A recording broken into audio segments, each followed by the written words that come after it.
In this video I'm going to talk a little bit about the Fibonacci sequence, and the actual reasons why we can use this tool in the financial markets in various ways. Many traders learn about Fibonacci expansions, retracements, and even Fibonacci time zones. However, the vast majority of traders just understand that this is a widely used tool and that they will benefit from learning it. Fewer people try to go after the reasons why Fibonacci began to be applied in the markets in the first place. Before we dive into the topic, let's remember how the Fibonacci sequence is formed. The sequence starts with the number 0 and the number 1. Each subsequent number can be calculated with the formula you see on the screen. Each number of the sequence is the sum of the last two numbers of the sequence. Some say the actual origin of this idea goes back to Indian mathematics, about 200 years before Christ. The interesting thing about the Fibonacci sequence is that if you divide any number of the sequence for its previous number, you will get roughly the same ratio with the exception of the beginning of the sequence where the numbers are too small. The number revolves around 1.618 and it's widely known as the golden ratio.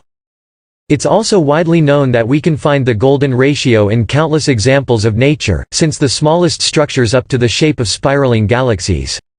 The financial markets reflect human psychology and complex economic systems, so it's not a surprise that we can observe Fibonacci ratios in the market as well.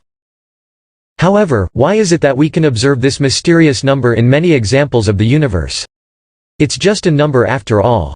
The reason behind this is something called mathematical symmetry.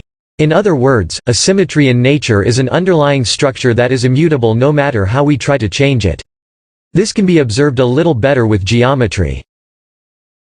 Take a look at the example of a perfect sphere. It doesn't matter how we rotate it or by which angle we look at the sphere. Its shape is perfectly symmetrical. We can also look at the idea of mathematical symmetry in a metaphorical way. Think of the game of chess. If we rotate the board by 180 degrees, the players are inverted, but the rules of the game remain intact. The golden ratio is a mathematical symmetry in nature, and like it or not, the markets reflect human nature. That's why we can use the Fibonacci ratios in various ways in the market. It's by no means perfect, but that's due to the rather primitive way of observing price on a bidimensional chart, not because the Fibonacci numbers are poorly related to the market. This is a rather short video, but it gives you a lot to think about. Hopefully you will be able to enjoy observing these amazing patterns in nature and the incredibly complex structures that hold it all together.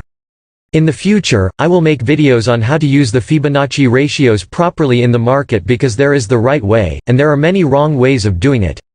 Don't forget to subscribe to the channel and leave your feedback below to support us. If you have any suggestions on what type of video you would like to see, leave a comment and we will take your ideas into consideration. Thank you for watching.